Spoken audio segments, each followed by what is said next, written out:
Sometimes the most profound connections happen without a single word being spoken. Sometimes losing something we've grown to love teaches us more about ourselves than expected. 10-year-old Zuri had never touched the stray German shepherd that sat beside her every afternoon on the old pier. She called him Bayou, and together they watched the same endless sea that her late grandmother once gazed upon. Their silent companionship had become the most reliable part of Zuri's day. Until the afternoon, Bayou simply wasn't there. When her grandfather, a weathered fisherman carrying his own quiet grief, offers to help search for the missing dog, neither realizes they're embarking on something much deeper than a rescue mission. But what happens when searching for what's lost becomes the very thing that helps us find ourselves? Tell us where you're tuning in from. And if this story touches you, make sure you're subscribed, because tomorrow I've saved something special for you. The weathered rocking chair sat motionless on the wraparound porch, its faded blue paint peeling in strips that caught the morning light. Zuri paused at the front door each morning before school, her small hand gripping the screen door handle while her eyes lingered on the empty chair. 3 months had passed since Grandmother Essie died.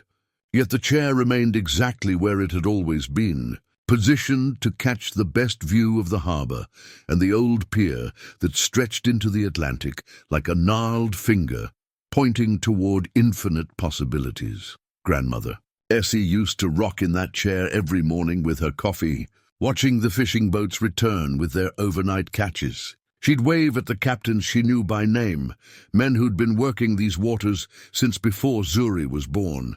The chair held the gentle impressions of Essie's body, the armrests worn smooth from decades of weathered hands guiding its rhythm. Sometimes, when the wind caught it just right, the chair would move slightly, as if responding to a phantom presence. Zuri's daily routine had taken shape around avoiding that chair. She'd slip out the side door instead of the front, circle wide around the porch when retrieving the mail, and keep her bedroom curtains drawn so she wouldn't see its silhouette in the moonlight. The chair represented everything that hurt too much to examine closely. The conversations they'd never have again, the stories left unfinished, the unconditional love that had vanished overnight. Their coastal town of Merryweather Cove nestled between granite cliffs and sandy beaches, where salt air mixed with the scent of wild roses that grew in untamed patches along the shoreline. The town itself was small enough that everyone knew everyone, yet large enough to harbor secrets in its quiet corners. Weathered clapboard houses lined the main street, their shutters painted in faded pastels that had once been bright as Easter eggs. The harbor served as the town's heartbeat, where commercial fishing boats bobbed alongside pleasure craft, and where the old pier extended into deep water like a bridge between the known and unknown. Zuri lived in one of the older houses, a 2-story colonial that had belonged to her grandmother's family for 3 generations. The house sat on a hill overlooking the harbor, its windows perfectly positioned to catch both sunrise and sunset, depending on which room you occupied. Essie had always said the house was built for watching the weather roll in from the east, watching the boats come and go, watching life unfold in all its ordinary magic. Since Essie's passing, the house felt too large and too quiet.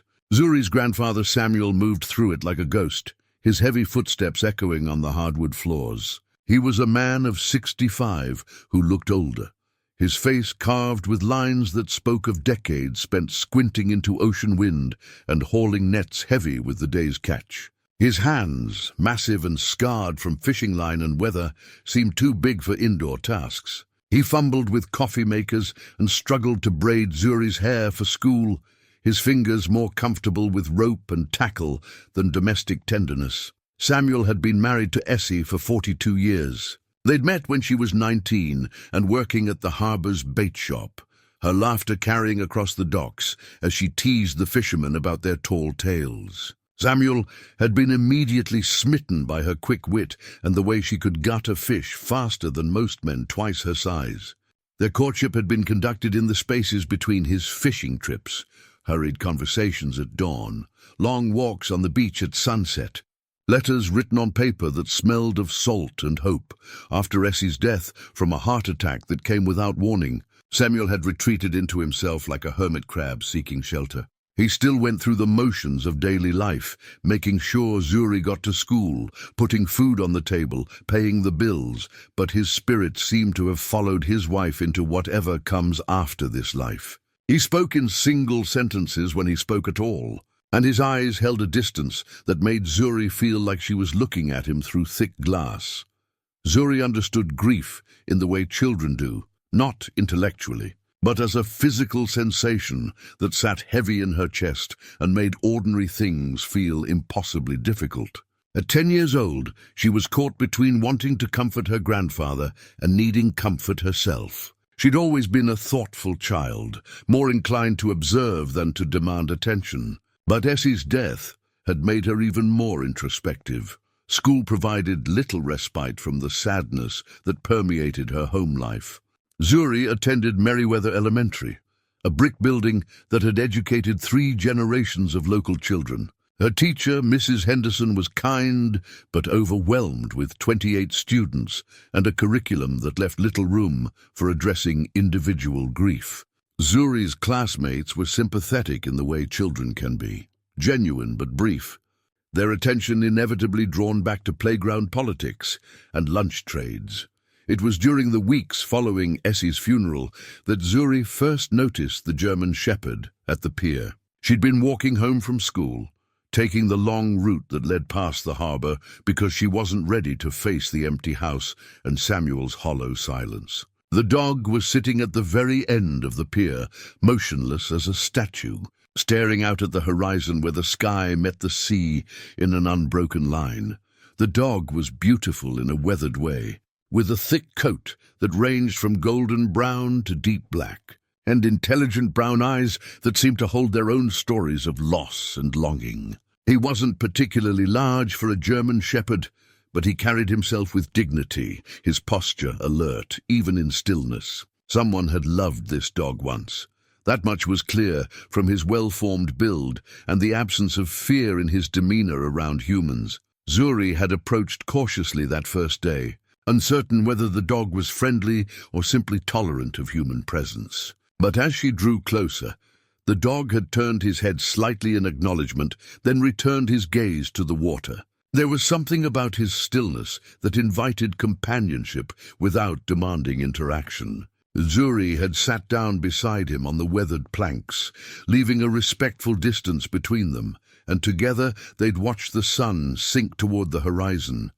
That had been the beginning of their routine. Every afternoon after school, Zuri would walk to the pier and find the dog in his customary spot. She'd sit beside him, close enough to feel his warmth, but never touching, never speaking. The dog, whom she'd privately named Bayou after a word Essie used to use for special hidden places, seemed to understand the protocol of their friendship. He never approached her directly, never begged for attention or food, but his presence was as reliable as the tides. Sometimes Zuri would talk softly while they sat together, sharing the small details of her day or memories of her grandmother. Bayou would listen, with the kind of attention adults rarely offered, his ears occasionally twitching in response to her voice. Other days they simply sat in comfortable silence, 2 souls seeking solace in the rhythm of waves against pier posts and the endless conversation between wind and water. The pier itself had been built in the 1940s, constructed from pressure-treated lumber that had weathered to silver grey. It stood on thick pilings driven deep into the harbour floor, designed to withstand the nor'easters that periodically battered the coast. The far end, where Zuri and Bayou conducted their silent meetings, offered an unobstructed view of the open ocean. During high tide, the water lapped just a few feet below the planks. During low tide, the pier's support structure was exposed, revealing barnacles and seaweed that marked the water's rise and fall. Local fishermen used the pier for crabbing and as a place to mend nets. But by late afternoon, most of the activity had moved closer to shore. This left the far end peaceful and private, perfect for a girl and a dog who needed space to process. Emotions too complex for words, Zuri never told. Samuel about Bayou.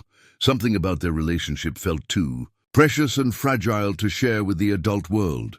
Adults had a tendency to complicate things that children understood instinctively, to impose rules and concerns where none were needed. Bayou wasn't her dog in any legal sense. He belonged to himself, choosing to share this time and space with her freely. That freedom felt sacred to Zuri, a reminder that some of the best relationships in life happened without contracts or expectations. As autumn deepened into winter, their routine continued. Bayou appeared to be weathering the cold well, his thick coat providing natural insulation. Zuri began bringing an extra sweater to leave on the pier, not for Bayou directly, but placed where he might use it if he chose. The sweater was always in the same position when she returned the next day, but sometimes it carried the faint scent of dog, suggesting he'd at least investigated it. The afternoons at the pier became the bright spot in Zuri's increasingly grey world. At home, Samuel continued his slow retreat from life, going through the motions of caregiving while his spirit remained somewhere else entirely. The house felt emptier each day, filled with the ghosts of conversations and laughter that once echoed through its rooms. But at the pier, with Bayou's steady presence beside her, Zuri found a peace that helped her face whatever waited at home. She began to understand that healing didn't mean forgetting or moving on quickly. It meant learning to carry love and loss together, like two sides of the same coin. Bayou seemed to understand this instinctively. His quiet companionship offered no false promises that everything would be okay, but rather the deeper comfort of shared understanding that some hurts were too profound for easy solutions. The old pier held them both in its weathered embrace, a testament to the possibility that something built with care and intention could withstand years of storms while continuing to offer shelter to those who needed it. Most on Tuesday afternoon arrived grey and blustery, with November clouds hanging low over Merryweather Cove like an old wool blanket. Zuri walked her familiar route from school to the pier, her backpack bouncing against her shoulders as she navigated the uneven sidewalk that bordered the harbour. The wind carried the sharp scent of seaweed and the distant sound of boat engines returning from afternoon trips. She'd been looking forward to seeing Bayou all day. During math class, she'd gazed out the window toward the water and wondered if he was already in position, watching the horizon with his characteristic patience. During lunch, she'd saved half her sandwich. Not to feed him, their relationship had never involved food, but because she liked having something that connected their separate worlds. As Zuri rounded the corner that brought the pier into full view, her steps began to slow. Something felt different, though she couldn't immediately identify what. The pier stretched before her exactly as it always did, weathered planks extending into water that choppy wind had turned the color of pewter. Fishing gear was scattered near the shore end where the commercial boats tied up, and a few seagulls picked at scraps left behind by the morning's catch. But Bayou wasn't there. Zuri's eyes swept the length of the pier twice, certain she'd somehow missed him. Perhaps he was lying down today instead of sitting. Perhaps the angle of the afternoon light had made him blend into the weathered wood. But as she walked closer, the absence became undeniable. The far end of the pier, their spot, stood empty. For a moment Zuri felt suspended between disappointment and rational explanation. Dogs had their own lives, their own mysterious purposes. Maybe Bayou had simply been delayed by something, chasing an interesting scent, finding shelter from the wind, or attending to whatever private business occupied stray dogs during the hours they spent apart. She settled into her usual position at the pier's end and waited. The wooden planks felt colder than usual beneath her, and without Bayou's warmth nearby, the November wind cut through her jacket with unforgiving precision. She pulled her knees to her chest and fixed her gaze on the shoreline, confident that at any moment she'd see a familiar golden-brown shape trotting toward their meeting place. An hour passed. The light began to fade from grey to deeper grey, signaling the approach of an early winter evening. Fishing boats returned to their moorings, their engines puttering in the distance as captains secured their vessels for the night. Still no Bayou. Zuri's initial confidence gave way to concern, then to something approaching worry. In all the months of their afternoon meetings, Bayou had never failed to appear. Rain or shine, calm weather or rough, he'd been there waiting when she arrived, or would appear within minutes of her settling into place. His reliability had become one of the constants in her life, as dependable as sunrise or the rhythm of waves against the shore. She began to search the immediate area around the pier, thinking perhaps he'd taken shelter underneath the structure or was exploring the rocky areas where the shore met the pilings. Her calls of Bayou felt strange in the air. She'd never spoken his name aloud before, and hearing it gave substance to fears she'd been trying to keep at bay as she searched. Zuri's eyes caught a glint of something metallic wedged between two planks near the spot where Bayou usually sat. She knelt down and worked her fingers into the gap, feeling around until she could grasp what turned out to be a worn leather collar. The leather was soft with age and weather, dyed a deep brown that had faded unevenly from exposure to salt air. The collar was clearly Bayou's. She recognized it immediately, though she'd never seen it up close during their silent afternoons together. It was a working collar, practical rather than decorative, with a simple metal buckle that had developed a patina of age. What struck her most was how well cared for it appeared despite its obvious age. Someone had oiled this leather regularly, had adjusted the fit with attention to comfort rather than mere function. Holding the collar in her hands, Zuri felt the first stirrings of real fear. Dogs didn't typically lose their collars unless something significant had happened. The leather was supple enough that it wouldn't have simply broken, and the buckle was secure. Someone had removed this collar, either intentionally or under circumstances that suggested struggle or distress. She examined every inch of the collar, hoping for some clue about its origin or Bayou's whereabouts. There was no identification tag, no phone number or address that might lead her to an owner. But on the inside of the collar, stamped into the leather in letters so faded they were barely visible, she could make out what appeared to be initials, EM. The letters meant nothing to her immediately, but she committed them to memory as she continued searching the area around the pier. She looked under every loose plank, behind every piling, in every shadow where a dog might seek shelter. She called Bayou's name until her voice grew hoarse, pausing between calls to listen for any response, a bark, the jingle of tags, the sound of paws on wooden planks. As darkness began to settle over the harbor, Zuri reluctantly accepted that her search would have to continue another day, but the collar remained clutched in her hand, tangible proof that something had happened to disrupt the carefully maintained pattern of their relationship. The weight of it seemed disproportionate to its actual size, heavy with implications she wasn't ready to fully consider. The walk home felt longer than usual, every shadow potentially hiding Bayou, every distant sound raising false hopes of his return. Zuri found herself stopping frequently to peer into alleys and vacant lots, calling his name into spaces where her voice echoed back unanswered. The town that had always felt safe and familiar now seemed full of hidden dangers and unexplained disappearances. At home, Samuel was moving through his evening routine with the mechanical precision that had characterized his behavior since Essie's death. He'd prepared a simple dinner, canned soup and grilled cheese sandwiches, and set 2 places at the kitchen table. The television murmured in the background, tuned to a fishing show that he watched without seeming to see. Zuri slipped into the house quietly, hoping to avoid conversation until she'd had time to process the day's events. But Samuel looked up as she entered, his weathered face registering the distress she was trying to hide. "You're later than usual," he said, his voice carrying the rusty quality of someone who spoke little during the day. Zuri began, then stopped. How could she explain about Bayou without revealing the secret relationship that had sustained her through these difficult months? How could she make him understand that a stray dog's disappearance felt like another loss in a year that had already taken too much? Samuel's eyes found the collar in her hand, and his expression shifted from vague concern to focused attention. "Where did you find that?"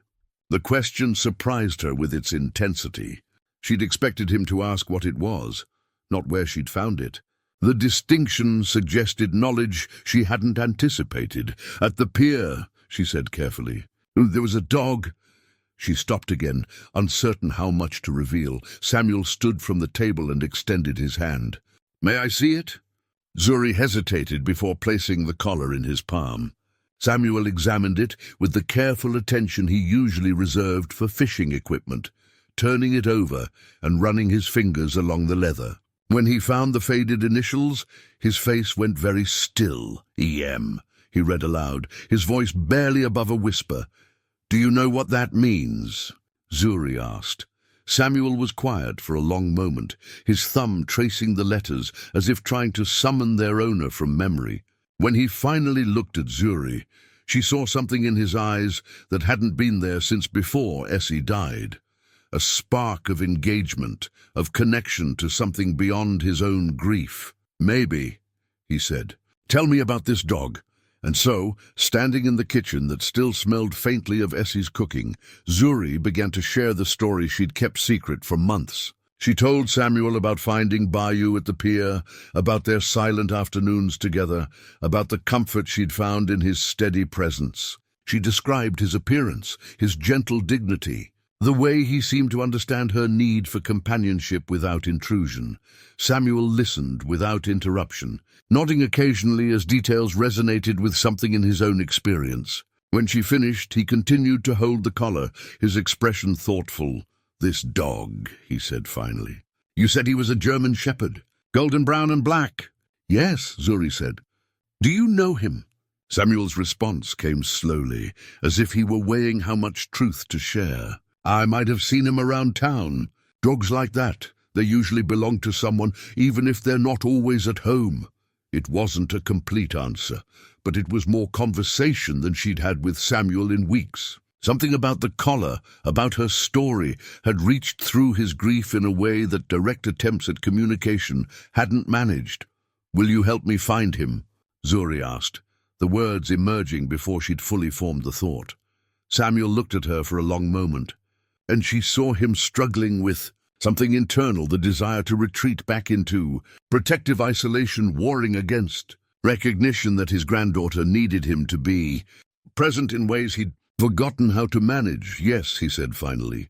"Tomorrow after school, we'll look for him together."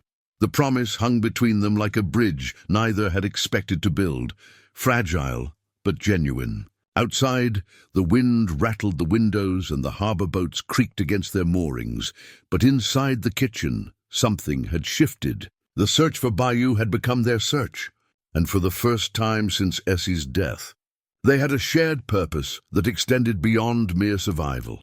The next morning, Zuri woke before her alarm with a sense of purpose she hadn't felt in months. Sunlight filtered through her bedroom curtains, casting familiar patterns on the walls that had comforted her since childhood. But today, the light seemed brighter, charged with possibility rather than mere habit.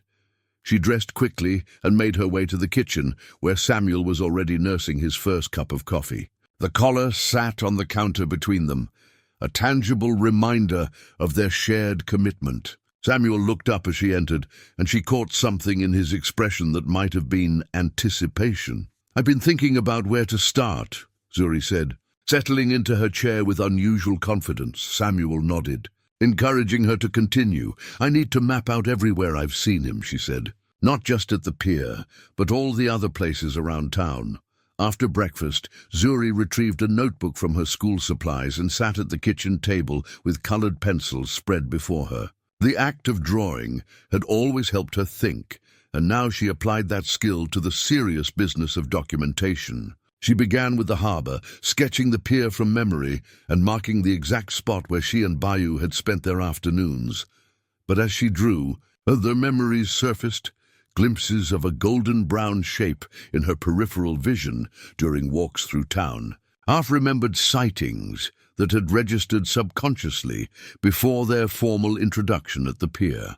She added these locations to her map: the alley behind Murphy's Hardware, where she'd once seen a dog drinking from a puddle; the small park near the library, where she'd noticed fresh paw prints in wet sand; the area behind the old fish processing plant where loading dock workers sometimes left scraps. The map grew more detailed as Zuri's recollections became more precise. She marked each location with a small symbol and noted the time of day she'd observed Bayou there. A pattern began to emerge. He seemed to follow a route that took him through specific parts of town at predictable intervals, like a security guard making rounds or a commuter following a well-worn path. Samuel watched her work with growing interest, occasionally asking questions that helped refine her memory. "That spot behind Murphy's, was it morning or afternoon when you saw him there?" His questions were practical, fishermen's questions designed to gather useful information rather than mere curiosity. "Morning," Zuri replied without hesitation. "I was walking to school early because I had library duty that day." She added this detail to her notes, along with the date and weather conditions she could remember. What had started as a simple search plan was becoming a comprehensive investigation, complete with data collection and hypothesis formation. After school that day, Zuri began her systematic canvass of the town. Her first stop was Murphy's Hardware, a cluttered store that had served Merriweather Cove's practical needs for 3 generations. The current Murphy, a soft-spoken man in his 50s, knew every resident by name and most of their business besides. "Looking for a German Shepherd," Murphy repeated when Zuri explained her mission. "Can't say I've seen one regularly, but there was a dog matching that description behind the store a few weeks back. Seemed friendly enough, not causing any trouble." He led her through the store to the back door, pointing out the area where delivery trucks made their drops. "Found him drinking from the storm drain over there. Had a collar, so I figured he belonged to someone. Didn't seem lost, just thirsty." Zuri examined the spot carefully, noting how the storm drain would provide clean water and how the loading dock offered shelter from both rain and sun. It was the kind of place a smart dog would choose, practical without being obvious. Her next stop was the library, where Mrs. Chen, the head librarian, proved equally helpful. "Oh yes, I've seen him," she said when Zuri described Bayou, "usually early in the morning when I arrive to open up. He likes to rest in the shade by the side entrance. Very well-behaved dog. Never bothers anyone, never makes a mess."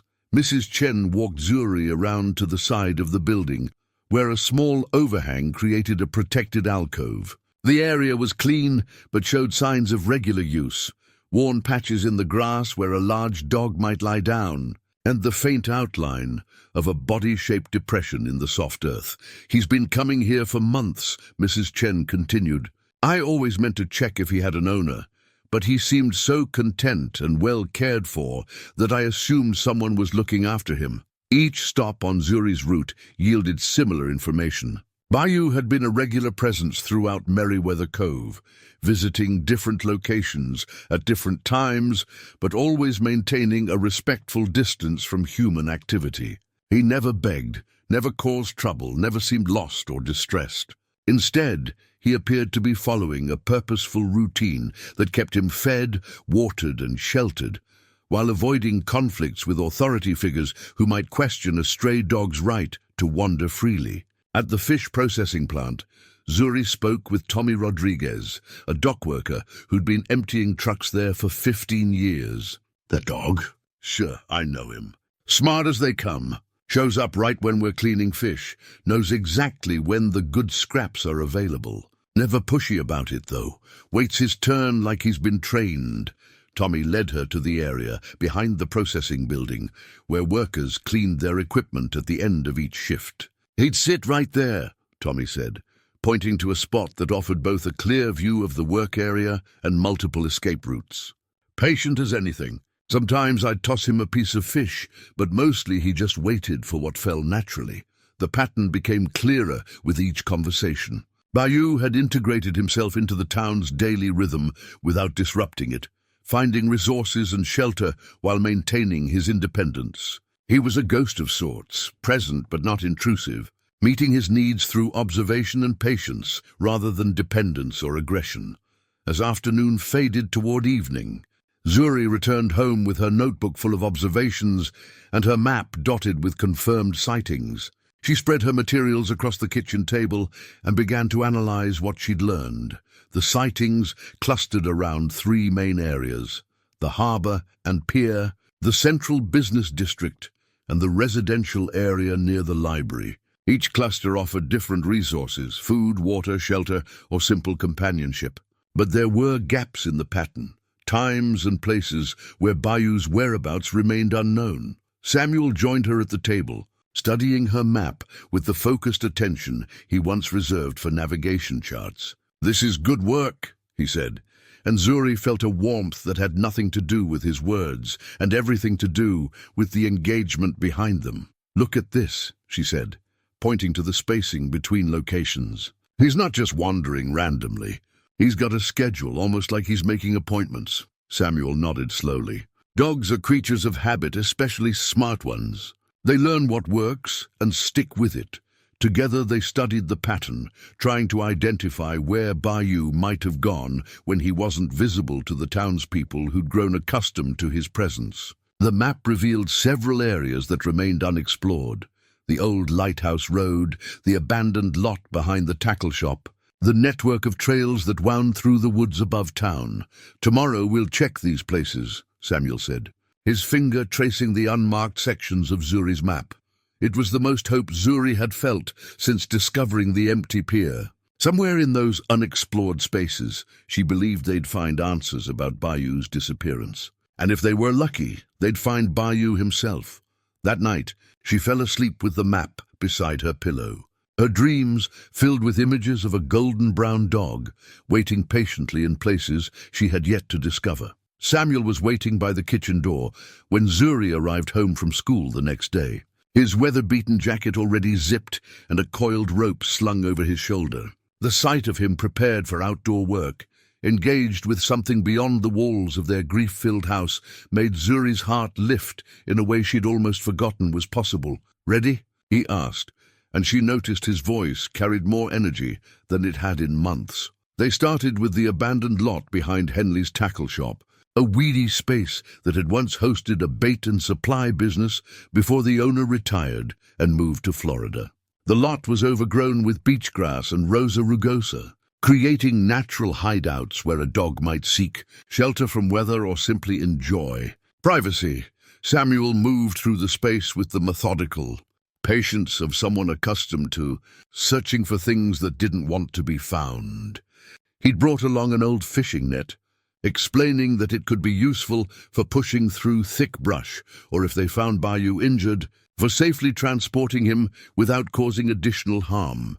"Dogs in distress can bite even people they trust," Samuel explained, as they worked their way through the undergrowth. "This net's helped me rescue more than one animal over the years." The net was clearly a relic from Samuel's working days, its mesh darkened with age and salt exposure, but still strong and functional. As they searched, he told Zuri stories about using it to rescue a seal pup caught in debris, and a pelican with a broken wing that had taken shelter in his boat's cuddy cabin.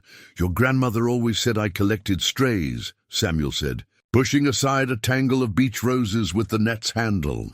She was probably right about that. It was the first time he'd mentioned Essie spontaneously since her death, and Zuri felt the significance of the moment, even as she tried not to make too much of it. They continued searching in comfortable quiet, both understanding that forcing conversation would diminish whatever healing was taking place between them. In the tackle shop lot, they found evidence of recent canine presence: worn patches in the grass where a large animal had bedded down, and scratches in the earth that suggested digging for buried treasures only a dog would find interesting. But no sign of Bayou himself. Their next stop was the network of trails that wound through the coastal forest above town. These paths had been carved decades earlier by hikers and maintained sporadically by volunteers, creating a web of routes that connected scenic overlooks, hidden beaches, and the ruins of old settlements. Samuel proved surprisingly agile on the uneven terrain, his sea legs adapting easily to forest paths. He pointed out animal tracks in soft soil and identified scat that indicated which creatures used these trails regularly. His knowledge of wildlife patterns, gained from years of observing nature's rhythms, gave their search a professional quality that made Zuri feel more confident about their chances of success. Dogs follow game trails when they're in wild areas, Samuel explained as they paused at a fork in the path. They're looking for the same things wild animals need: water, food sources, and safe places to rest. They chose the left fork, which led toward a seasonal stream that fed into the harbor. The path descended gradually through stands of pine and oak, their footsteps muffled by decades of fallen needles and leaves. The air here smelled different from the salt-tinged atmosphere of town, earthier, richer with the sense of growing and decomposing things. As they walked, Samuel began to share memories that had been locked away since Essie's death. He told Zuri about hiking these same trails with her grandmother during their courtship, about picnics by hidden waterfalls, and evenings spent watching sunset from cliff-top clearings. She loved it up here, he said, pausing to adjust his grip on the fishing net. Said it reminded her that the world was bigger than whatever problems seemed important at the moment. They found the stream running clear and cold over granite stones, its banks marked with the prints of various animals that came to drink. Samuel knelt to examine the tracks, his experienced eye distinguishing between deer, raccoon, and domestic dog prints. Some of the dog tracks were fresh, possibly from the day before. Large dog, probably close to Bayou's size, Samuel confirmed, pointing to a particularly clear impression in the mud. These tracks lead both directions along the stream, so he's been here more than once. They followed the stream toward its source, checking every possible hiding spot along the way. Samuel used the net to probe dense vegetation where a dog might take shelter, while Zuri called Bayou's name at regular intervals. The forest answered with birdsong and the rustle of small creatures, but no bark or whine that might indicate Bayou's presence. As they searched, Zuri found herself watching Samuel with new appreciation. Away from the house and its memories of Essie, he seemed more like himself, competent, engaged, purposeful. The man who had retreated into silent grief was still there. But so was the person who had spent decades reading weather patterns and finding fish in a seemingly empty ocean. "How did you know about animal tracking?" Zuri asked during a rest stop beside a small waterfall. "Your grandmother taught me," Samuel replied, surprising her. "She grew up on a farm before her family moved to the coast. Could read animal sign better than most hunters I knew." He smiled then, the first genuine smile Zuri had seen from him since Essie's funeral. She used to say that paying attention to small details was the secret to understanding big patterns. Applied that to everything: weather, fishing, people, animals. They spent another hour searching the stream area and adjacent trails before Samuel suggested they head back to town. The light was beginning to fade, and both were tired from scrambling over uneven ground and pushing through thick vegetation. As they made their way back down the mountain, Samuel surprised Zuri by asking about her life at school, her friends, her favorite subjects. It was conversation rather than interrogation, genuine interest in her world that extended beyond their shared mission to find Bayou. "I'm sorry I haven't been much of a grandfather lately," he said as they reached the edge of town. Zuri considered various responses, but settled on honesty. "I understand why. I miss her too." Samuel stopped walking and looked at her directly. "That doesn't make it right. You needed me to be present, and I disappeared into my own hurt instead. You're here now," Zuri said simply. They walked the rest of the way home in comfortable silence, both understanding that something important had shifted between them. The search for Bayou had given them a way to be together without having to navigate the complicated emotions surrounding Essie's death. In looking for the dog, they'd begun to find each other again. That evening, Samuel helped Zuri update her map with the day's discoveries. They marked the areas they'd searched, noted the locations where they'd found evidence of Bayou's presence, and identified additional places that warranted investigation. "Tomorrow we'll check the old lighthouse road," Samuel said, pointing to an area of Zuri's map that remained blank. "If Bayou's looking for quiet places with good views, that's where I'd go, the lighthouse road." Zuri had avoided that area since Essie's death because it led to one of her grandmother's favorite spots. But now, with Samuel beside her and a shared purpose guiding them. It felt possible to return to places that held both memory and pain. As she prepared for bed that night, Zuri realized that something fundamental had changed. The search for Bayou had become about more than finding a missing dog. It had become a way for her and Samuel to find their way back to being a family, even a different kind of family than they'd been before Essie's death. The fishing net hung by the back door, ready for tomorrow's adventure, a symbol of old skills serving new purposes. The lighthouse road hadn't been properly maintained in years, its asphalt surface cracked and colonized by beach grass that pushed through every fissure. Samuel and Zuri walked side by side along the broken pavement, their footsteps echoing off the surrounding stone walls that had once guided carriages to the beacon that warned ships away from the rocky coastline. The lighthouse itself had been decommissioned decades earlier, replaced by modern navigation systems that made the old tower redundant.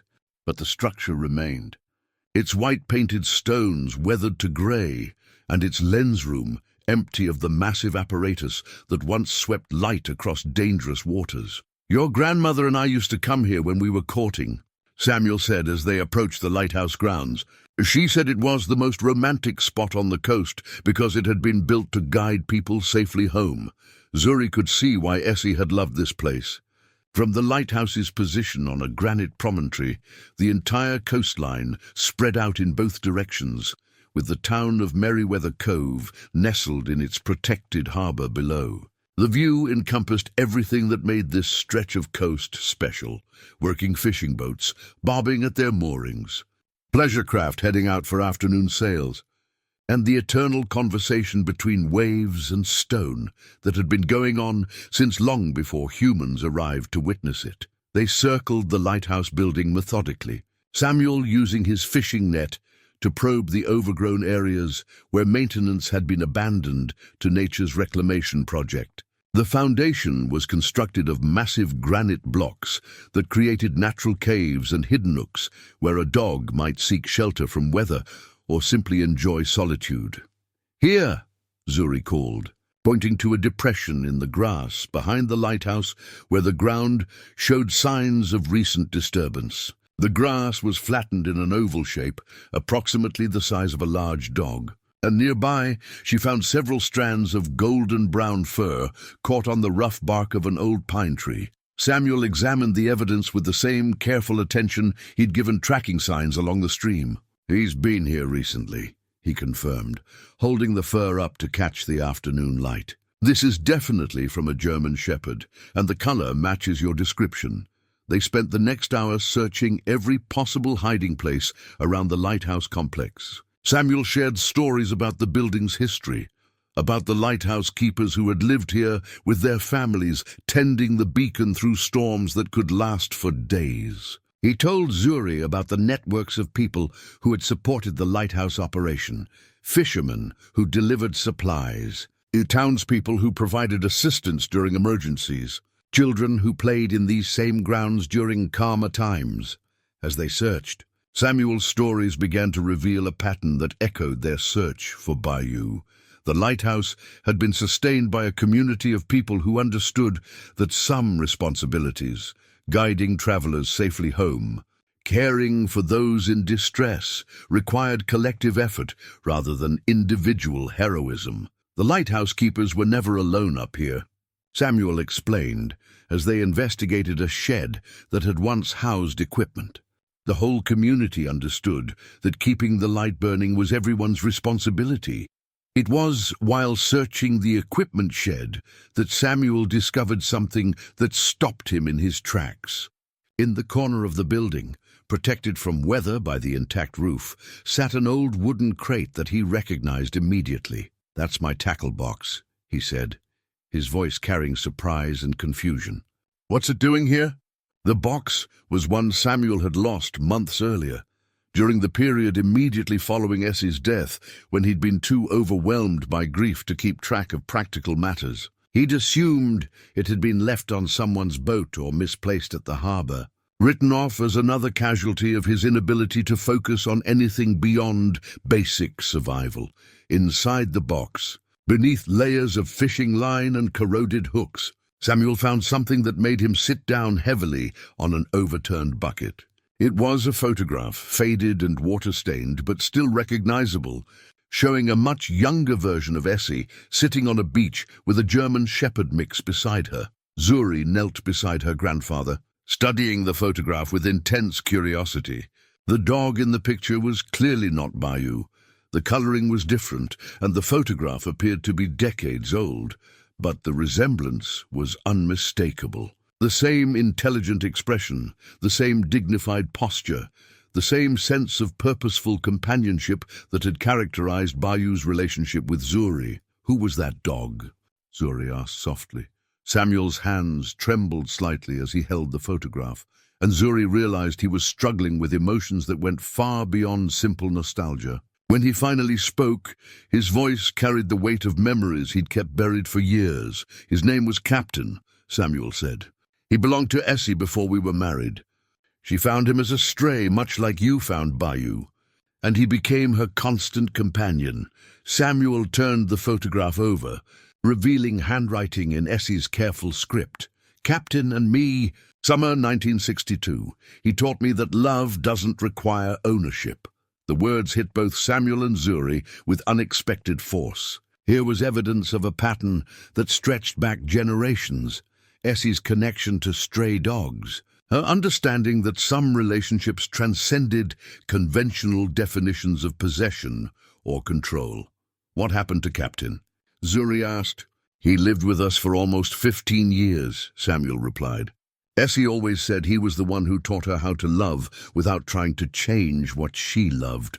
When Captain got old and sick, she cared for him until the very end, then spent weeks helping other people in town with their elderly pets." Samuel carefully placed the photograph back in the tackle box, but not before Zuri noticed there were other items beneath it: letters, small mementos, and what appeared to be additional photographs. "Your grandmother never told you about Captain because she didn't want you to think she was trying to replace him with stories," Samuel continued. "But she talked about him often, especially when she saw how much you needed something steady in your life after we started struggling with our own grief." As Samuel spoke, pieces of a larger puzzle began to fit together in Zuri's mind. Essie's understanding of her need for solitary time at the pier, her gentle questions about Zuri's after-school activities without pushing for detailed answers, her seemingly casual mentions of how animals sometimes appeared in people's lives exactly when they were needed most. "She knew about Bayou," Zuri said, the realization emerging with absolute certainty. Samuel nodded slowly. "She knew about a lot of things she never spoke about directly. Your grandmother believed in letting people and animals find their own way to where they needed to be." They continued searching the lighthouse grounds, but the discovery of the photograph had changed the nature of their mission. What had begun as a search for a missing dog had revealed itself as part of a much larger story about love, loss, and the mysterious ways that healing sometimes arrived in forms no one could have predicted. As afternoon moved toward evening, they made their way back toward town with the tackle box and its precious contents secured under Samuel's arm.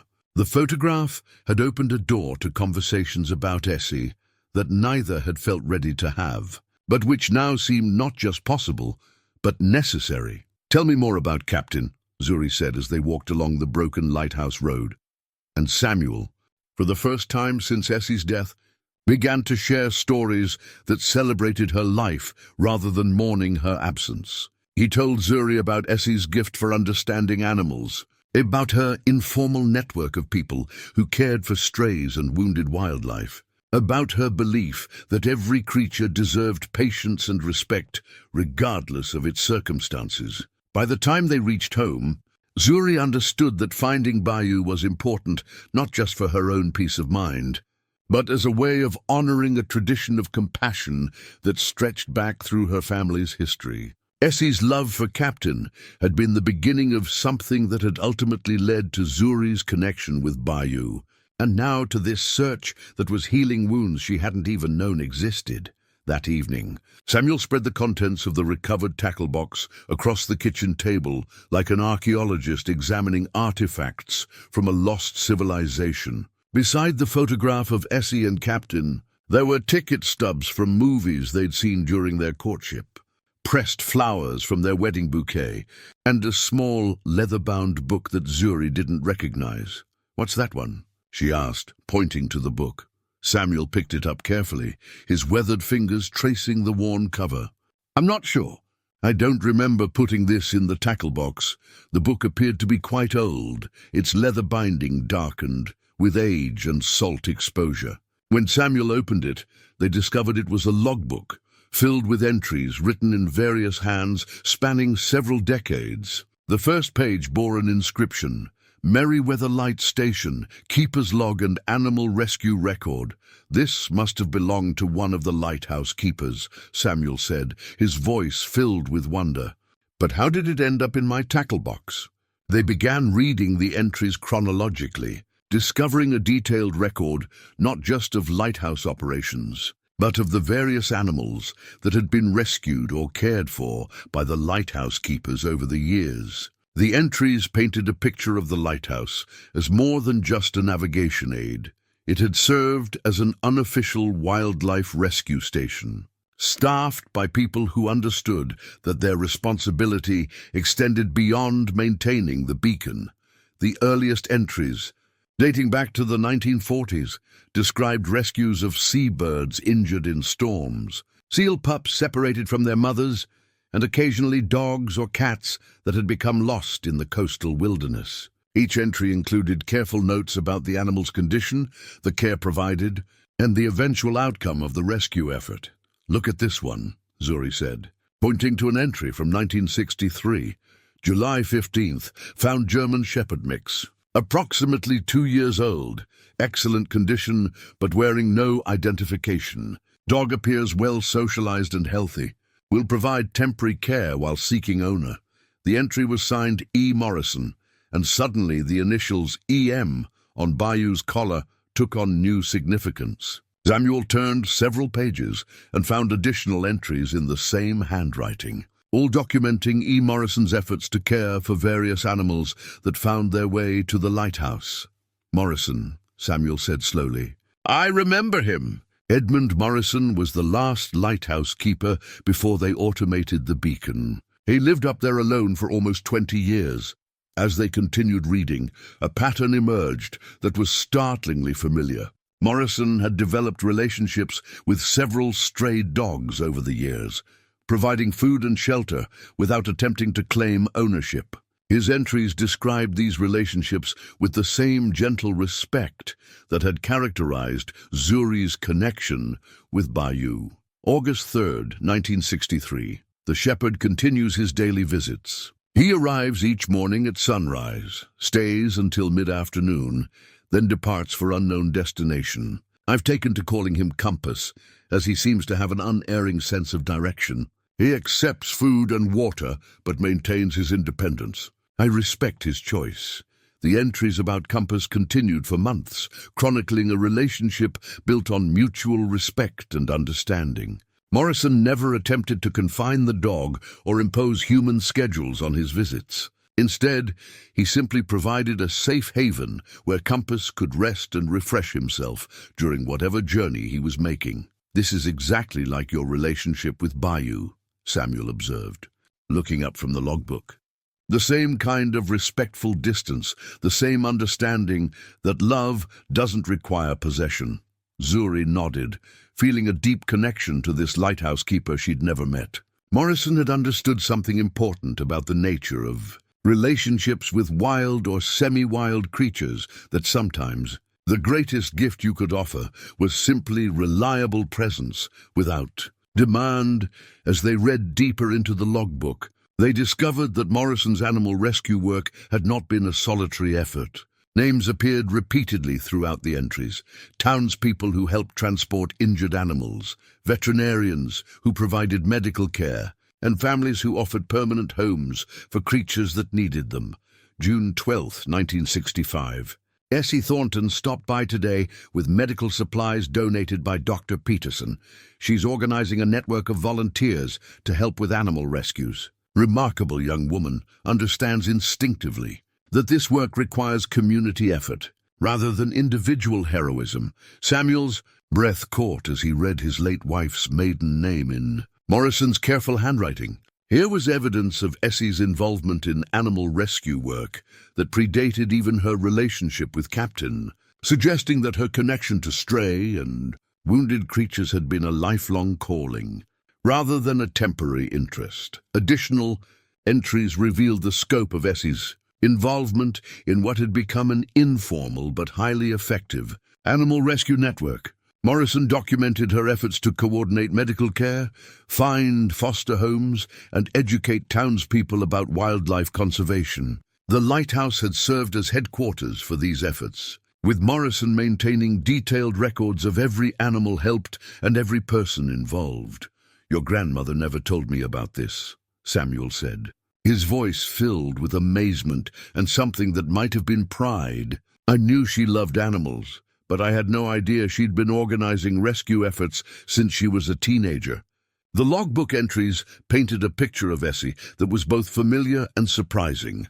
The same compassionate, organized person Samuel had married, but engaged in work that had shaped her character long before they met. Her approach to animal rescue reflected the same philosophy she'd later apply to human relationships: patient, respectful, focused on providing support without trying to control outcomes. The final entries in Morrison's section of the logbook, dated just before the lighthouse was automated, included a note that brought tears to Samuel's eyes. December 1st, 1967. "My time as keeper ends today. Essie Thornton has agreed to continue the animal rescue work from town. I'm leaving this logbook with her, along with my hopes that future generations will understand the importance of this calling. The lighthouse may no longer guide ships, but the work of guiding lost souls to safety must continue." Following Morrison's final entry, they found pages written in Essie's handwriting, documenting her continued animal rescue work through the decades. The entries revealed a sophisticated understanding of animal behavior, detailed knowledge of local wildlife patterns, and an extensive network of supporters who shared her commitment to helping creatures in distress. The most recent entries, dated just months before Essie's death, included references to a therapy dog program and cooperation with local veterinarians to provide specialized care for animals with behavioral or medical challenges. April 8th. New partnership with Coastal Animal Therapy Program. Several dogs showing excellent potential for working with grieving families. Important to remember that healing often comes in unexpected forms. Samuel and Zuri sat in silence after reading the final entry, both understanding that they'd discovered something far more significant than a simple record of animal rescue work.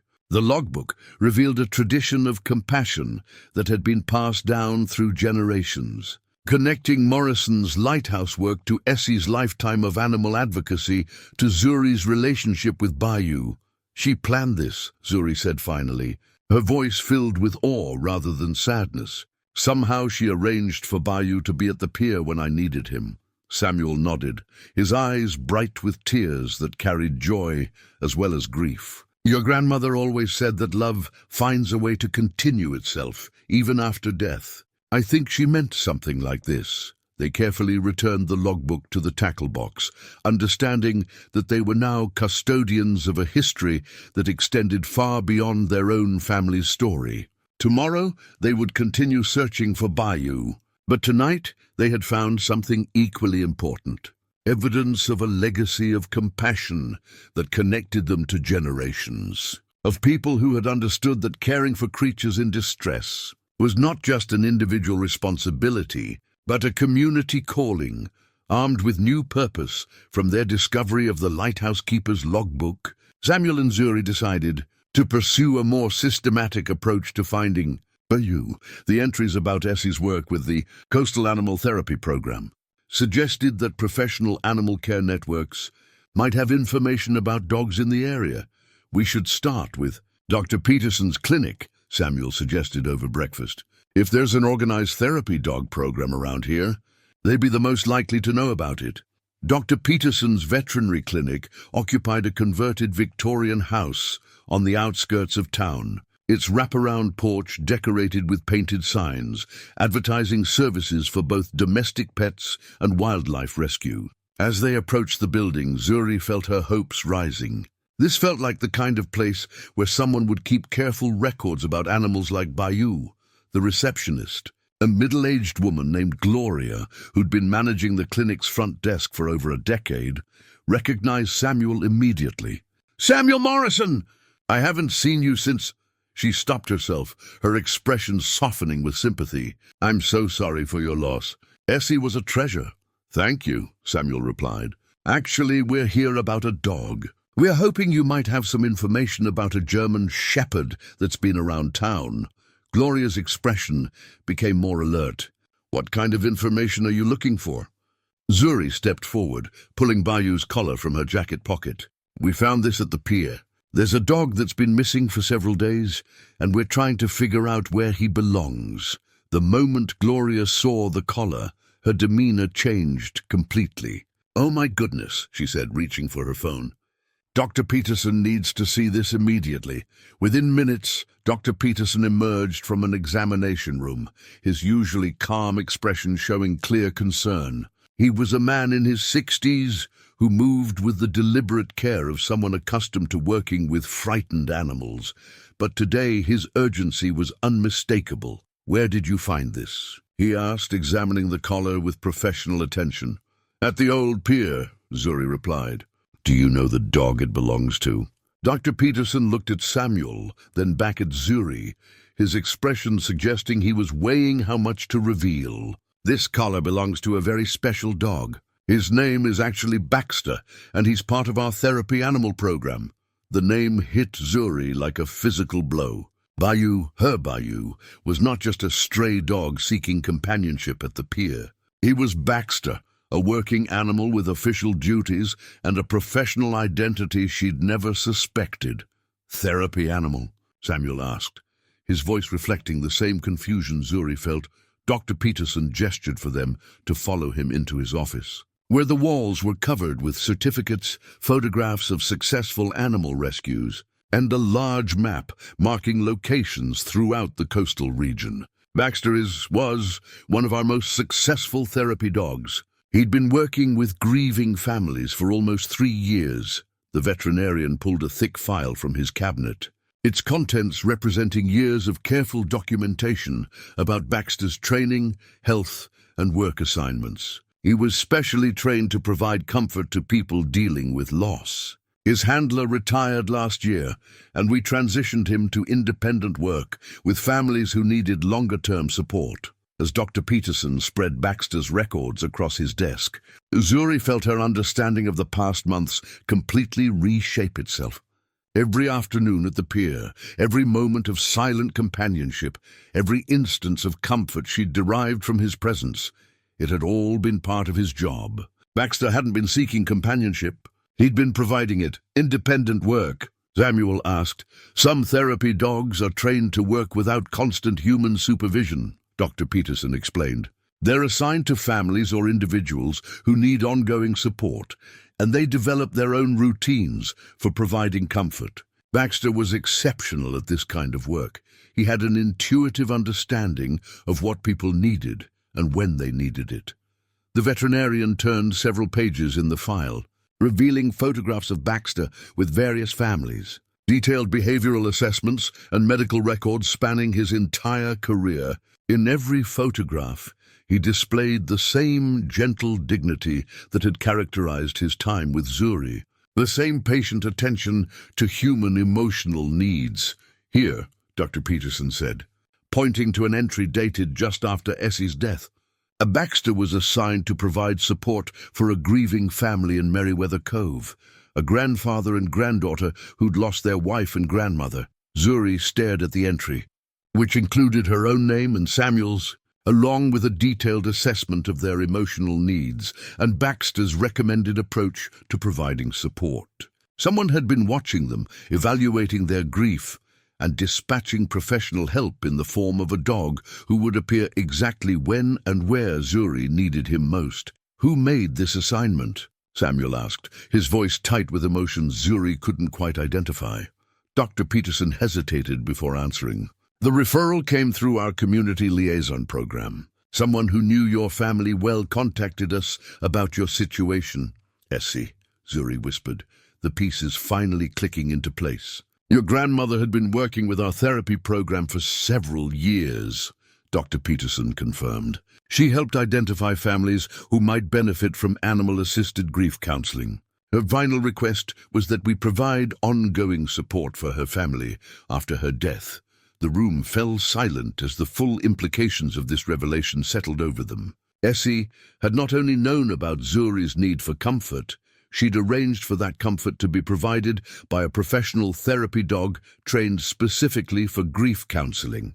Every moment Zuri had spent with Bayou, Baxter, had been part of her grandmother's continuing care, reaching across death to provide exactly what her granddaughter needed most. "Where is he now?" Zuri asked, her voice barely above a whisper. Dr. Peterson's expression became grave. "That's why we've been so concerned about finding him. Baxter was diagnosed with kidney disease several months ago. His condition has been gradually worsening, and he needs daily medication to maintain his quality of life." The words hit Zuri like a cold wave. Not only had Bayou been working rather than simply seeking companionship, but he'd been sick while providing comfort to her. Every afternoon at the pier, he'd been managing his own pain and illness while attending to her emotional needs. Will he be okay?" she asked. "We found him yesterday," Dr. Peterson said gently. "He'd collapsed near the lighthouse, probably while trying to make his way back to his usual route. He's here now, receiving treatment, but his condition is quite serious." Samuel reached across the space between them and took Zuri's hand, offering the kind of immediate comfort that had been missing from their relationship since Essie's death. "Can we see him?" Dr. Peterson nodded. "I think that would be good for all of you. Baxter has been asking for you in his way. Therapy dogs form strong bonds with their assigned families, and he's been restless since his rescue." They followed Dr. Peterson through the clinic to a quiet recovery room where several animals were being monitored during treatment. In the corner, on a soft bed surrounded by medical equipment, lay the dog Zuri had known as Bayou. He was connected to an IV line and looked smaller than she remembered, but his eyes still held the same gentle intelligence that had provided her with so much comfort. When Baxter saw them enter the room, his tail moved in a weak but unmistakable wag of recognition. His eyes focused on Zuri with the same patient attention he'd shown during their afternoons at the pier, and she understood that despite his illness, despite the professional nature of their relationship, the bond they'd formed had been real and meaningful. "Hey, Bayou," she whispered, using the name she'd given him as she knelt beside his bed. Baxter's response was to lift his head slightly and rest his muzzle against her hand, a gesture that carried all the warmth and comfort of their months together at the pier. In that moment, Zuri realized that learning about his professional identity didn't diminish what they'd shared. If anything, it made their relationship more precious. He'd been trained to provide comfort, but the specific comfort he'd given her had been uniquely theirs. Samuel knelt beside Zuri, his own hand gently stroking Baxter's ears. "Thank you," he said softly. And Zuri understood he was speaking not just to the dog, but to Essie, whose love had arranged this final gift of healing. They stayed with Baxter for an hour, simply being present while he rested, understanding that their time together was precious and limited. But even as sadness threatened to overwhelm her, Zuri felt something else emerging: gratitude for the comfort he'd provided, and amazement at the depth of her grandmother's continuing love. Essie had known exactly what her family would need, and she'd arranged for that need to be met with the same thoughtful precision she'd applied to every act of love throughout her life. That evening, Dr. Peterson called with news that sent both hope and fear racing through Zuri's heart. Baxter's condition had stabilized somewhat with treatment, but the veterinarian wanted to discuss long-term care options with her and Samuel. More importantly, he'd found something among Baxter's records that he believed they should see. Would you be able to come in tomorrow morning? Dr. Peterson asked. There's a letter that was part of Baxter's assignment file. Your grandmother left specific instructions about when it should be shared with your family. Samuel and Zuri spent a restless night, both anticipating and dreading what Essie's letter might contain. Zuri found herself alternating between excitement at the prospect of receiving one final communication from her grandmother and anxiety about what it might ask of them. Regarding Baxter's care, they arrived at the veterinary clinic early the next morning to find Dr. Peterson waiting in his office with Baxter's complete file spread across his desk. Beside the medical records and therapy reports lay a sealed envelope with Essie's handwriting across the front. For Zuri and Samuel, when Baxter's work is complete, your grandmother was very specific about when this should be opened, Dr. Peterson explained. She wanted you to understand the full scope of Baxter's mission before reading her final thoughts about it. With trembling fingers, Samuel opened the envelope and unfolded 2 pages of Essie's careful handwriting. The letter was dated just a week before her death, suggesting she'd written it during her final hospital stay when she knew her time was limited. My dearest family, Samuel read aloud, his voice catching slightly on the familiar endearment. If you're reading this, it means that Baxter has completed his assignment and you've discovered the truth about his presence in your lives. I hope you'll forgive an old woman's presumption in arranging comfort for you without your knowledge. But I couldn't bear the thought of leaving you to navigate grief entirely alone. Samuel paused, looking at Zuri with eyes that shimmered with unshed tears. She nodded for him to continue, needing to hear every word of this final gift from her grandmother. Samuel, my beloved, I know how deeply you feel things, even when you pretend otherwise. I've watched you comfort every wounded creature that's crossed our path over the years, but I've also seen how hard it is for you to accept comfort when you're the one who's hurting. Baxter is trained to provide support without demanding acknowledgement. Exactly what you need to begin healing. The best letter continued with observations about Samuel's character that could only have come from decades of loving attention. Essie had known her husband well enough to predict how he would respond to grief, and she'd arranged support that would work within his emotional patterns rather than against them.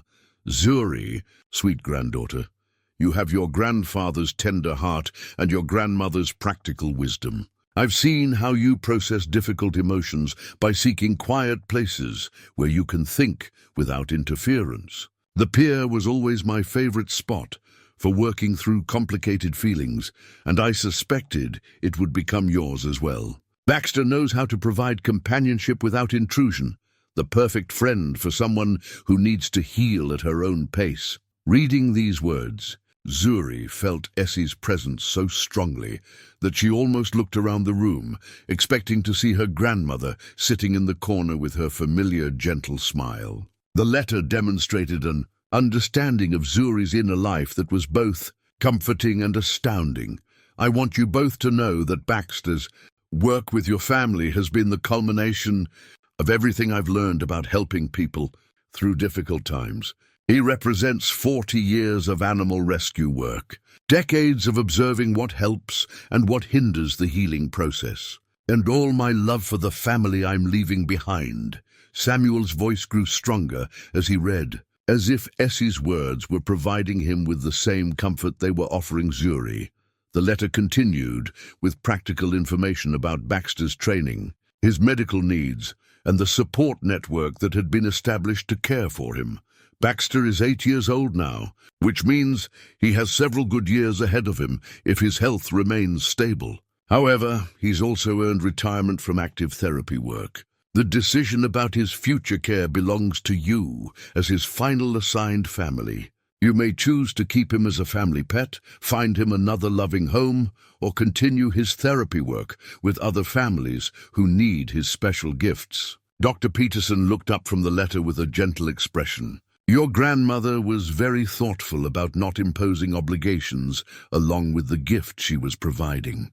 She wanted you to have complete freedom to make decisions based on what felt right for your family. The letter's final paragraph brought tears to both Samuel's and Zuri's eyes. Please know that whatever you decide about Baxter's future, you've already given him the greatest gift a therapy dog can receive, the opportunity to fulfill his purpose. He was trained to provide comfort, and through your acceptance of that comfort, you've allowed him to be the dog he was born to be. In healing yourselves, you've completed his healing as well. Samuel folded the letter carefully, his hands steadier now than they'd been when he began reading. She thought of everything, he said, his voice filled with amazement rather than sadness. Dr. Peterson opened Baxter's medical file to the most recent entries. His kidney disease is manageable with medication and dietary changes. He could live comfortably for several more years with proper care. However, his traveling days are over. He needs a stable home environment.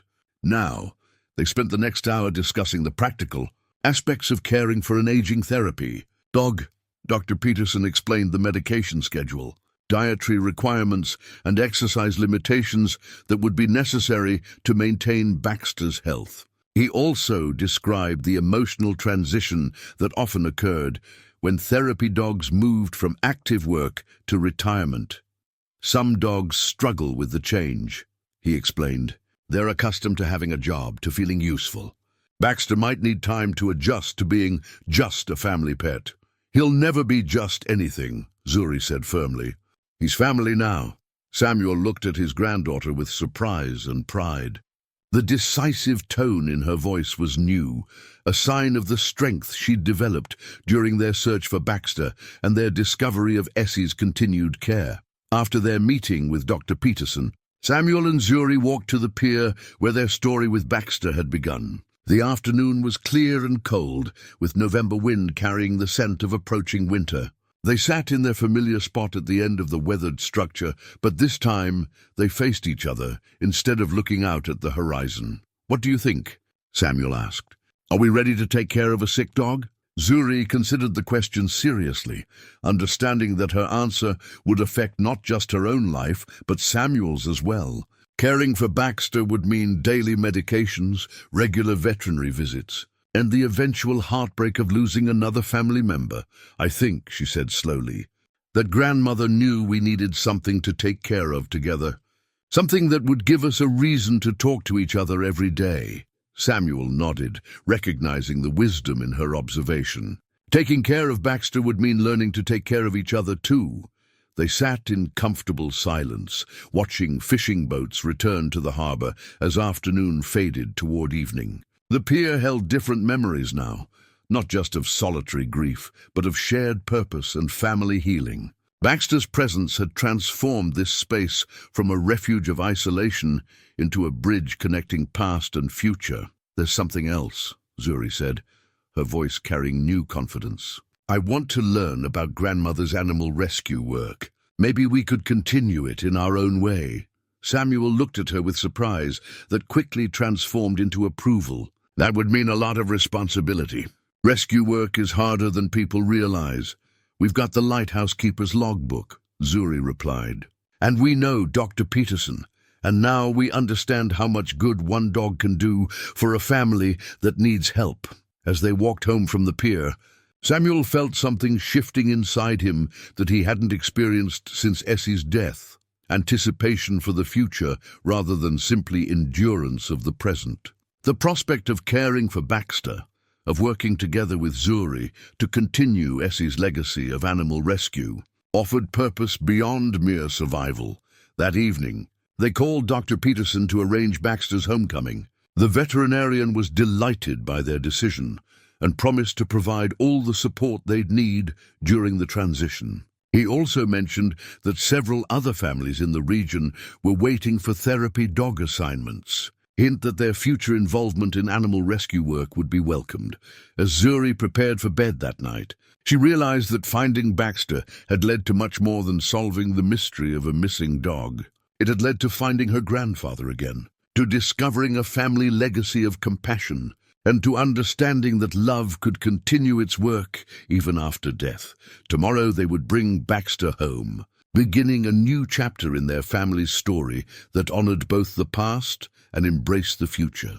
They were ready, Saturday morning arrived grey and misty, with fog rolling in from the ocean to wrap Merryweather Cove in soft silence. Samuel and Zuri drove to Dr. Peterson's clinic with a mixture of excitement and nervousness, understanding that today would mark the beginning of a new phase in their relationship with Baxter and with each other. Dr. Peterson met them at the clinic's front door with a smile that conveyed both professional satisfaction and personal joy. "He's been waiting for you," he said, leading them through the reception area toward the recovery rooms. "I think he knows something significant is happening today." As they walked through the clinic, Dr. Peterson explained the changes in Baxter's condition since they'd last seen him. His appetite has improved, and his energy levels are much better with the medication. He's not the young dog he once was, but he's comfortable and alert. They found Baxter in a sunny room that overlooked the clinic's garden, lying on a cushioned bed that had clearly been positioned to catch the morning light. Beside the bed sat a navy blue vest that Zuri had never seen before, its fabric adorned with patches and insignia that spoke of official purpose and professional training. "That's his working vest," Dr. Peterson explained, noticing Zuri's attention to the garment. "He wore it during all his therapy assignments. I thought you should see him in it to understand the dignity of the work he's been doing." When Baxter saw them enter the room, his tail began a slow but unmistakable wag of recognition. His eyes, though somewhat dimmed by illness, still held the gentle intelligence that had provided Zuri with so much comfort during their afternoons at the pier.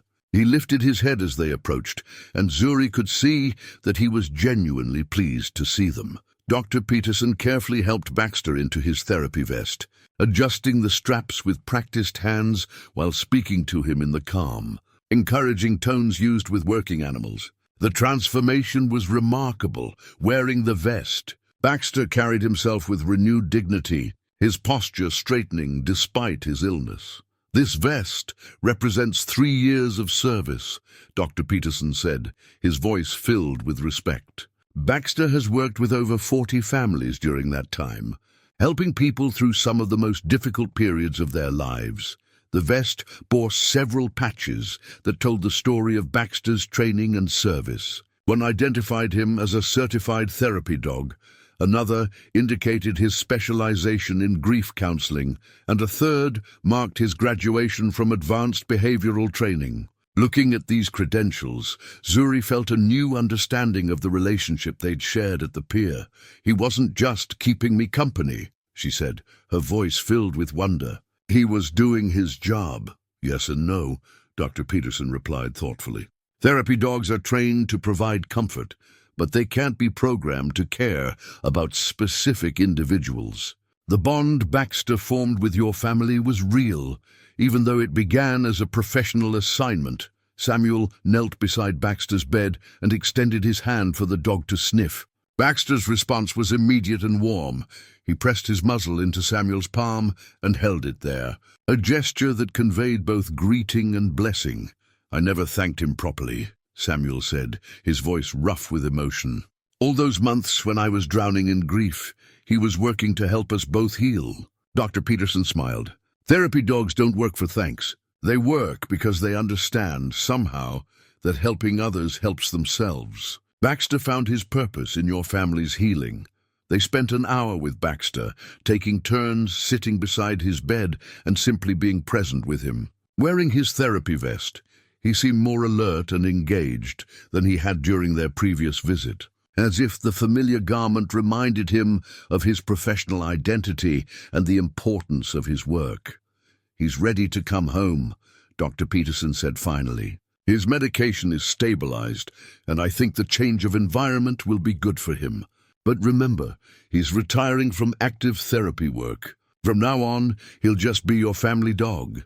As they prepared to leave, Dr. Peterson carefully removed Baxter's therapy vest and folded it with ceremonial precision. "This belongs to you now," he said, presenting the vest to Zuri. "It's a reminder of the service he's provided and the difference he's made in the world." Holding the vest, Zuri felt the weight of Baxter's professional legacy. The fabric was soft from wear, marked with the evidence of countless hours spent providing comfort to families in crisis. Each patch, each stain, each worn spot told a story of service and dedication that extended far beyond her own experience with him. "When can he come home?" she asked. "Tomorrow, if you're ready," Dr. Peterson replied.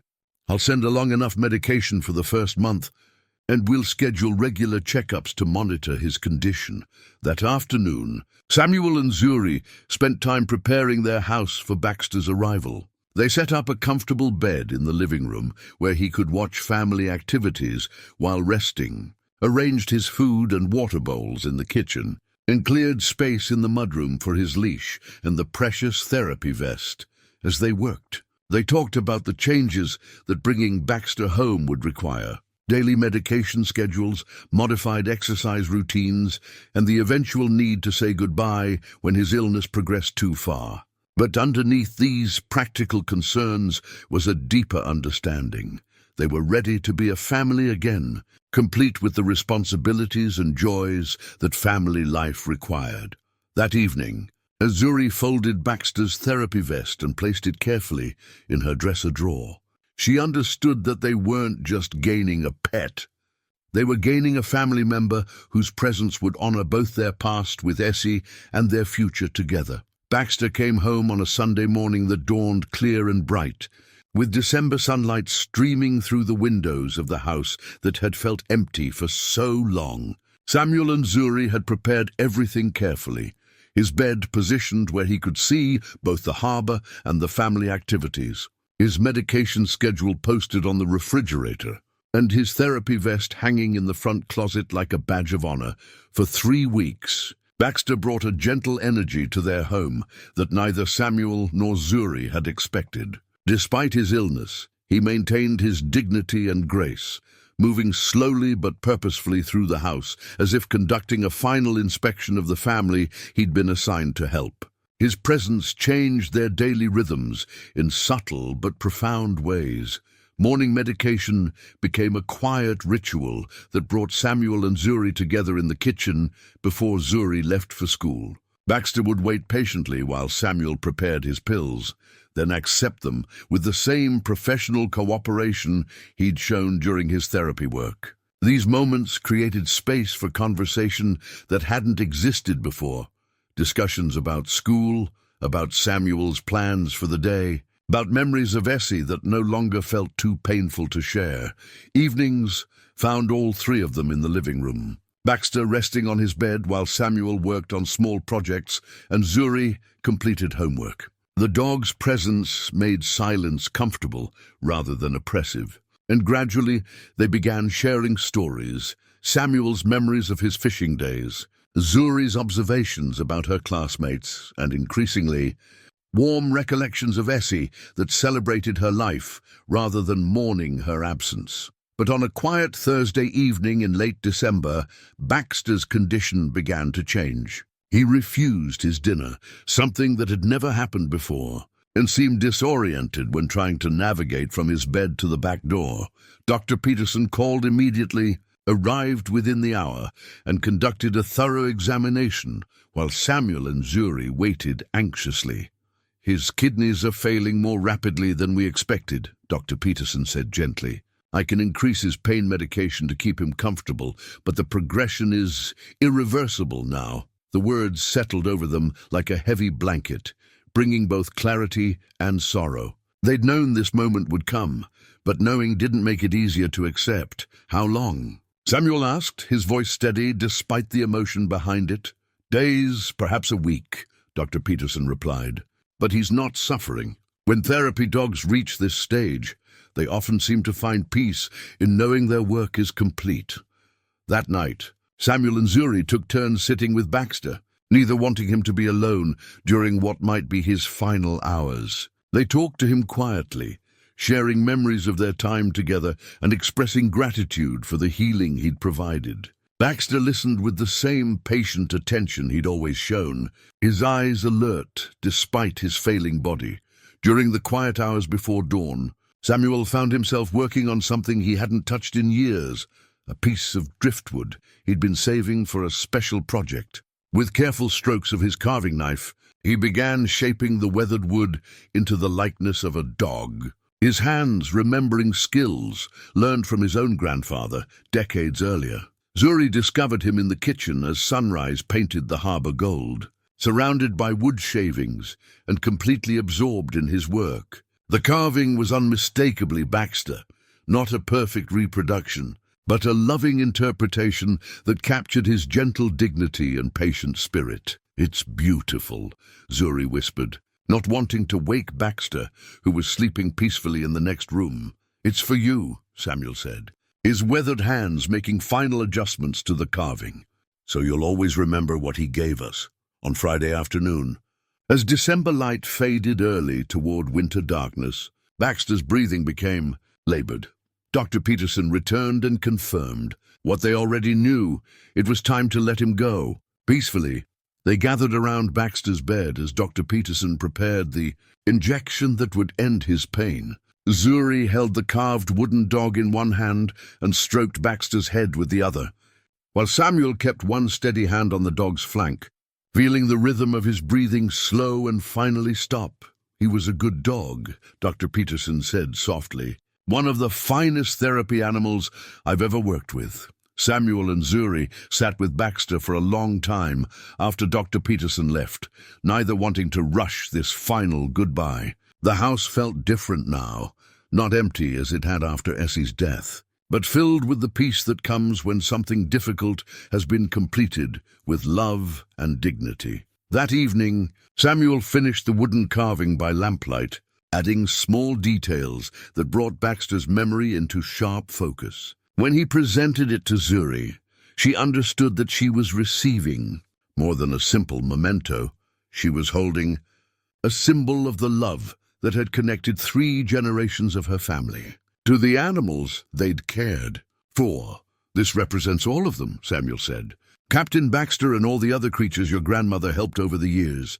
Zuri cradled the carving carefully, feeling its smooth surfaces and the care that had shaped every detail. Tomorrow they would begin planning Baxter's memorial, but tonight they simply sat together, grateful for the healing he'd provided and the family connection his presence had restored. The carved dog would sit on Zuri's dresser beside Baxter's therapy vest, reminders of love's ability to continue its work even through loss and change. Spring arrived early in Meriwether Cove that year, with March bringing warm breezes that carried the scent of salt and new growth. The old pier, weathered by another winter of storms, stood ready for a new season of serving the community that had built it generations earlier. On a Saturday morning when the harbor sparkled with reflected sunlight, Samuel and Zuri joined a small group of townspeople gathered at the pier's end. Dr. Peterson was there, along with Mrs. Chen from the library, Tommy Rodriguez from the fish processing plant, and several other residents who had known and cared for Baxter during his unofficial rounds through town. The memorial bench they'd commissioned sat ready for installation, its brass plaque catching the morning light. The inscription, composed jointly by Samuel and Zuri, read, "In memory of Baxter and all therapy animals who provide comfort in times of loss. In honor of Essie Morrison, who understood that love continues its work through willing hearts." Municipal workers had prepared the site carefully, removing several weathered planks and installing concrete footings that would anchor the bench securely against coastal weather. The bench itself was constructed from weather-resistant teak, designed to provide comfortable seating while withstanding decades of salt air and storm exposure. As the workers positioned the bench and secured it to its foundation, Samuel found himself thinking about the cycles of building and rebuilding that had characterized his life by the sea. Piers required constant maintenance, boats needed regular repair, and relationships demanded ongoing attention to remain strong. But the investment was always worthwhile when the goal was creating something that could shelter others. "Your grandmother would love this," Mrs. Chen said, settling onto the new bench to test its comfort. She always believed that the best memorials were the ones that continued serving people long after the ceremonies ended. Dr. Peterson had brought a folder containing plans for the Essie Morrison Memorial Therapy Animal Program an initiative that would expand the existing animal-assisted grief counseling services throughout the coastal region. Several local families had already contributed funding, and the State Veterinary Association had offered training support for volunteers who wanted to work with therapy animals. "We'll start with 3 dogs," Dr. Peterson explained as the group examined the program details. All of them trained specifically for grief counseling, and all assigned to families who've experienced significant loss. Zuri listened to the plans with growing excitement. Over the winter months, she and Samuel had attended training sessions about animal rescue and therapy work, learning about the networks of care that supported both animals and the people they served. The work was more complex than she'd initially imagined, requiring coordination between veterinarians, social workers, trained volunteers, and families willing to provide long-term support, but complexity didn't discourage her. If anything, understanding the scope of the work made her more committed to continuing the tradition that stretched back through the lighthouse keeper's records too. Essie's decades of animal advocacy. Want to be one of the volunteers," Zuri announced, her voice carrying the confidence she'd developed over the months of searching for Baxter and caring for him during his final weeks. Samuel looked at her with surprise that quickly transformed into pride. "That's a big commitment. You'd need to complete training, work with experienced handlers, and be available for emergency calls." "I know," Zuri replied, "but I also know that this work matters. Baxter taught me that helping others heal helps you heal too." Dr. Peterson smiled at her enthusiasm. "We'll need volunteers of all ages. Some therapy dogs work better with children, others with adults. And a few special ones can bridge different age groups the way Baxter did." As the memorial ceremony concluded and the group began to disperse, Samuel and Zuri remained on the new bench, watching fishing boats prepare for afternoon trips. The bench was positioned exactly where Zuri and Baxter had spent their afternoon meetings, but its presence transformed the space from a place of solitary reflection into a destination for community gathering. "It feels right," Zuri said, running her hand along the smooth teak armrest, "like something grandmother would have planned herself." Samuel nodded, understanding that the memorial represented more than just a tribute to Baxter or even to Essie. It marked their family's commitment to continuing work that stretched back generations, connecting the lighthouse keeper's animal rescues to Essie's therapy programs, to whatever service Zuri would provide in the years ahead. That afternoon, they walked home along the harbor road that had become familiar territory during their search for Baxter. The town looked the same as it always had: weathered houses overlooking working boats, narrow streets that had served multiple generations of fishing families, and the comfortable rhythms of a community that understood both independence and mutual support. But Zuri saw it differently now. Where once she'd noticed only the physical structures, she now perceived the networks of care that connected neighbors, the informal systems that helped people through difficult times, and the quiet ways that compassion moved through ordinary daily life.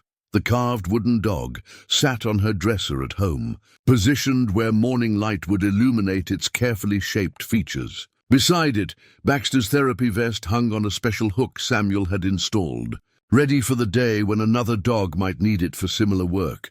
In the kitchen, Essie's rocking chair had been moved in from the porch, positioned where it could overlook both the harbor and the family activities. Samuel had begun using it during evening hours when he read or worked on small projects, and sometimes Zuri would sit beside him while completing homework or simply thinking about the day's events. The chair no longer represented absence or loss. Instead, it had become a symbol of continuity, a reminder that love expressed through action could outlast physical presence. Every evening when Samuel settled into its familiar embrace, every morning when Zuri paused to touch its worn armrest, they felt connected to the woman who had arranged their healing with the same thoughtful precision she'd applied to every act of love throughout her life. Outside their windows, the harbor continued its eternal conversation with the sky. and fishing boats prepared for tomorrow's journey into waters that held both challenge and possibility. Inside their home, Samuel and Zuri planned their own journey into work that would honor the past while serving the future. They were ready,